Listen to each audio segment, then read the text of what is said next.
Sir, magandang gabi po. Pinagabi.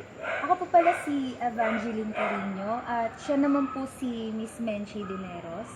Narito po kami para sa ilan pang katanungan para sa pagpapatunay ng aming pananaliksik. Para po pala ito sa paksa namin ukol sa mga dahilan ng pagsali ng mga kabataan sa fraternity. Pwede niyo po ba ipakilala sa amin ang inyong sarili? Ako nga pala si Paul, taga Gente de Leon, Valenzuela City. Kasalukuyang namumuno sa isang fraternity dito sa Valenzuela. Ang chapter na pinamumunuan ko ay nahati sa 3 lugar. Sa Santulan, Gente de Leon, Tibagan, Gente de Leon at Fortune 1, Gente de Leon, Valenzuela City. Sir, pwede ko po bang malaman kung gaano na kayo katagal nakasapi o nanunungkulan sa inyong grupo? Nasa 8 taon na ako ng pagiging kasapi ng fraternity namin at 7 taon na rin ako nanunungkulan bilang pinuno ng chapter namin. Sir, karamihan po sa inyong miyembro ay sumagot na ang fraternity ay isang kapatiran na pamilya ang turingan. Ano po ba masasabi nyo rito? Ang masasabi ko dyan ay totoo naman kasi ang fraternity ay isang, sa Tagalog is kapatiran. Kapatiran meaning is magkakapatid. So once na maging kasapi ka sa samahan namin sa fraternity, sa isang fraternity ay kapatiran ng turingan, isang pamilya magkakapatid. Sir, may mga nababalita po na pwedeng ikamatay ang pagsali sa fraternity dahil sa hazing. Nais po namin malaman kung kinakailangan pa ba dumaan sa ganong klaseng proseso upang maging ganap na miyembro. Totoo naman kasi sa lahat naman ng fraternity, kahit saan uri ng fraternity, pag sumali ka, pag pumasok ka dyan, is dadaan talaga lahat sa hazing o initiation rites. Kasi traditionally na yun na nakaugalian na kumbaga ng bawat fraternity. Anong klase po ito ng hazing? Ano po bang ginagamit nyo upang maging ganap na miyembro? Ang main initiation kasi ng mga fraternity is through paddle talaga. So yun na nga, papaluin sa kita. Pero ano lang naman, may limit lang kung saan papaluan sa puwet o hindi sa buong katawan. Sir, sa grupo niyo po ba, sir, meron na po bang dumanas ng ganitong klaseng sitwasyon o pagkamatay? Sa samahan namin o sa fraternity namin, wala naman. Kasi kami, unlike sa ibang fraternities na nababalita na namamatay, nababalita sa TV, na napapahamak sa pagsali. Iba-iba kasi yan, bawat fraternity, iba-iba ng pag-conduct ng initiation. So sa amin kasi, tinatansya namin yung, kumbaga, yung kondisyon ng bibigyan, siyempre kailangan hindi sakitin, walang sakit yun. Tapos yung katawan ng bibigyan, tinatansya namin sa palo na ibibigay. So ang main purpose kasi ng pagre-recruit o kumbaga pagpaparami sa amin, sa fraternity namin, is dumami. So iniisip din namin yung bibigyan namin o yung papasok sa amin na wag mapahamak dahil sagot namin din kasi yun . So mapapahamak lang din kami pag napahamak siya.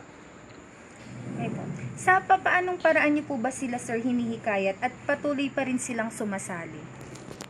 Hinihikayat namin sila, kinakausap namin, o yung iba naman, yung iba kusang sumasali sa amin kasi nakikita nila na kasi isa kaming community chapter. So community chapter sa mga lugar yan, sa labas ng school.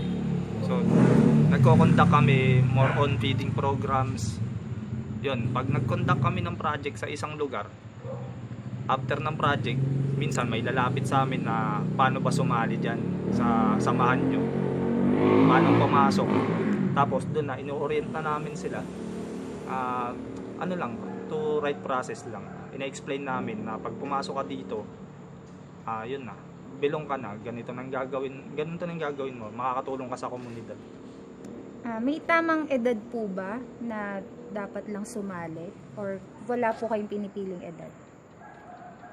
Ang standard process lang dapat 18 and above yung age ng sasali.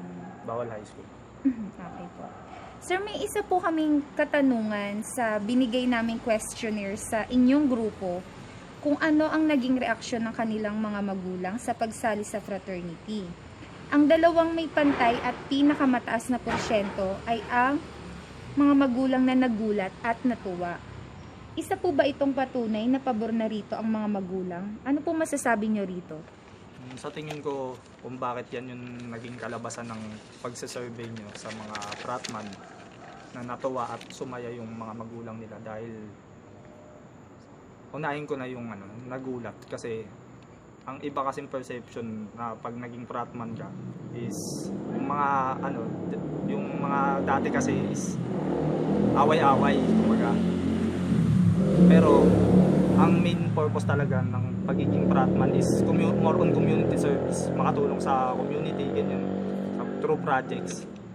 Kaya kalaunan, sa simula, nagulat yung mga magulang nila na naging kasapi yung mga anak nila at nandun na yung pinagsabihan sila. Pero pag nung nakita naman nila na nagpa-project ang chapter namin, natuwa yung mga magulang. Kaya sa tingin ko is maganda rin naman ang naging sa magulang ng pagiging kasapi ng anak nila sa fraternity.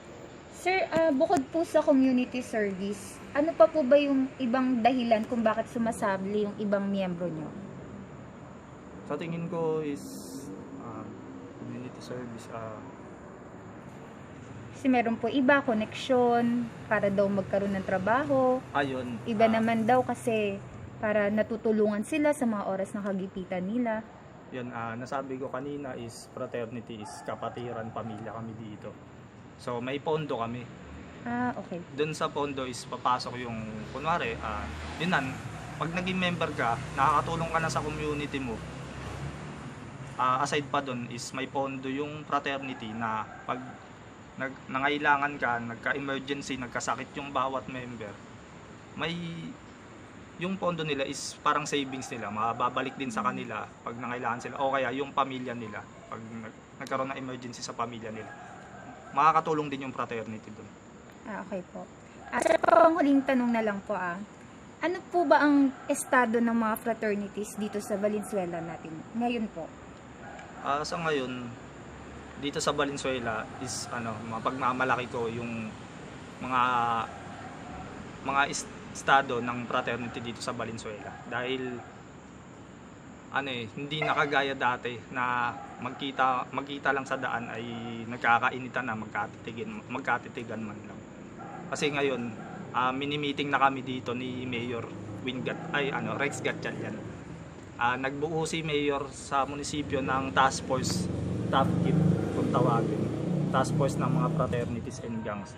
Yun, minsan nagpapatawag siya ng meeting, mini-meeting yung mga fraternity dito sa Valenzuela. Naging epekto nun sa amin is hindi na nagkakainitan yung mga grupo ng fraternity. Aside pa dun, pag may opening ng trabaho yung munisipyo sa government dito sa Valenzuela is kadalasan priority, inuuna na kuwaing mga tao is mga member ng fraternity. Dahil kumbaga tulungan lang din yan Kasi sinusuportahan namin yung gobyerno, yung community dito sa Valenzuela, yung mga lugar, through projects, tinutulungan din nila kami na magkatrabaho, yung mga walang trabaho member. So, pagmamalaki ko tong lungsod natin sa pagtutulungan namin ng mga fraternity at ng gobyerno dito sa. Sir, may nais pa po ba kayong sabihin para sa mga susunod na henerasyon na nais sumali o makiisa sa mga ganitong klaseng organisasyon? Masasabi ko lang sa bawat individual na gustong pumasok sa mga fraternity is hangga't maaari maghanap kayo ng ibang organisasyon na marami naman diyan, 'di ba? Na organisasyon na nakakatulong sa sa community, volunteers, ganun. Sa government lapit kayo. Kumbaga hindi naman sa lahat ng organisasyon na nakakatulong, hindi ko naman sinasabi na fraternity lang. Kasi yun na nga, pag pumasok kayo sa fraternity, yun na nga, makakatulong kayo, makikilala kayo as tumutulong sa community. Pero syempre, bago kayo maging ganap na miyembro, may sinusunod kami ditong standard traditional. Kailangan talaga may initiation. So, yun, para na rin sa sarili nyo, para yun na nga, hindi kayo masaktan dahil nga walang initiation, maghanap kayo ng ibang masasariang organization na nakakatulong din sa fraternity. Marami naman dyan. So, hindi ko hinihikayat na sumali ang karamihan sa ganitong pumasok sa ganitong sitwasyon sa fraternity. Maraming salamat po, sir. Magandang gabi po ulit.